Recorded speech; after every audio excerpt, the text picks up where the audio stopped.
Assalamualaikum warahmatullahi wabarakatuh. Nama saya Ilham Kurniawan dari kelas 2B akan menjelaskan tentang teknik komunikasi terapeutik.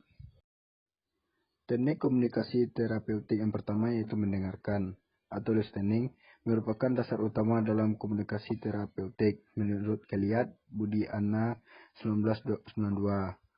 Mendengarkan adalah proses aktif menurut Gerald D. dalam Suryani 2005. Dan penerimaan informasi serta penelaahan reaksi seseorang terhadap pesan yang diterima menurut Hobson S. dalam Suryani 2005. Yang kedua yaitu mengulang atau restoring, yaitu mengulang pokok pikiran yang diungkapkan klien. Gunanya untuk menguatkan ungkapan klien dan memberi indikasi perawat mengikuti pembicaraan klien. Restoring pengulangan merupakan suatu strategi yang mendukung listening. Yang ketiga, klarifikasi adalah menjelaskan kembali ide atau pikiran klien yang tidak jelas atau meminta klien untuk menjelaskan arti dari ungkapannya menurut Gerald dalam Suryani 2005. Pada saat klarifikasi, perawat tidak boleh menginterpretasikan apa yang dikatakan klien, juga tidak boleh menambahkan informasi menurut Gerald di dalam Suryani 2005. Apabila perawat menginterpretasikan pembicaraan klien, maka penilaian akan berdasarkan pandangan dan perasaannya. Fokus utama klarifikasi adalah pada perasaan, karena pengertian terhadap perasaan klien sangat penting dalam memahami klien. Yang keempat, refleksi atau reflection adalah mengarahkan kembali ide, perasaan, pertanyaan, dan isi pembicaraan kepada klien.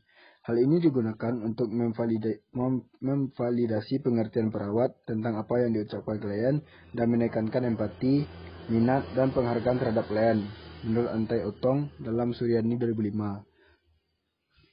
Teknik-teknik refleksi terdiri dari Keliat Budi memfokuskan atau focusing bertujuan memberi kesempatan kepada klien untuk membahas masalah inti dan mengarahkan komunikasi klien pada pencapaian tujuan menurut Stuart GW dalam Suryani 2005.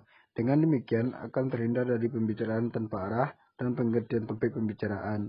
Hal yang perlu diperhatikan dalam menggunakan metode ini adalah mengusahakan untuk tidak memutuskan pembicaraan ketika klien menyampaikan masalah penting. Yang selanjutnya adalah teknik diam atau silence, digunakan untuk memberikan kesempatan pada klien sebelum menjawab pertanyaan perawat.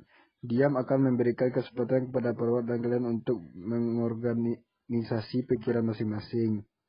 Teknik ini memberikan waktu pada klien untuk berpikir dan menghayati, memperlambat tempo interaksi, sambil perawat menyampaikan dukungan, pengertian, dan penerimaan. Memberi informasi tambahan atau informing merupakan tindakan penyuluhan kesehatan klien. Teknik ini sangat membantu dalam mengajarkan kesehatan atau pendidikan pada klien tentang aspek-aspek yang relevan dengan perawatan diri dan penyembuhan klien. Informasi yang diberikan pada klien harus dapat memberikan pengertian dalam pemahaman tentang masalah yang dihadapi klien serta membantu dalam memberikan alternatif pembicaraan masalah. Yang kedelapan, menyimpulkan atau summarizing adalah teknik komunikasi yang membantu klien mengeksplorasi poin penting dari interaksi perawat klien. Teknik ini membantu perawat dan klien untuk memiliki pikiran dan ide yang sama saat mengakhiri pertemuan. Poin utama dari penyimpulan yaitu peninjauan kembali komunikasi yang telah dilakukan. Selanjutnya, mengubah cara pandangan atau reforming.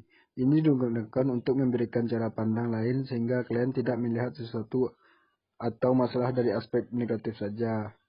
Teknik ini sangat bermanfaat terutama ketika klien berpikir negatif terhadap sesuatu atau memandang sesuatu dari sisi negatifnya. Seorang perawat kadang memberikan tanggapan yang kurang tepat ketika klien mengungkapkan masalah. Bisa mintakan sebenarnya apa yang Anda pikirkan tidak seburuk itu kejadiannya. Reframing akan membuat klien mampu melihat apa yang dialaminya dari posisi positif. Mengidentifikasi tema. Perawat harus tanggap terhadap cerita yang disampaikan klien dan harus mampu menangkap tema dari seluruh pembicaraan tersebut. Gunanya adalah untuk meningkatkan pengertian dan menggali masalah penting. Teknik ini sangat bermanfaat pada tahap awal kerja untuk memfokuskan pembicaraan pada awal masalah yang benar-benar dirasakan klien. Yang terakhir itu memberi pujian atau reinforcement, merupakan keuntungan psikologis yang didapat klien ketika berinteraksi dengan perawat. Reinforcement berguna untuk meningkatkan harga diri dan menguatkan perilaku klien. Reinforcement bisa diungkapkan dengan kata-kata maupun melalui isyarat nonverbal.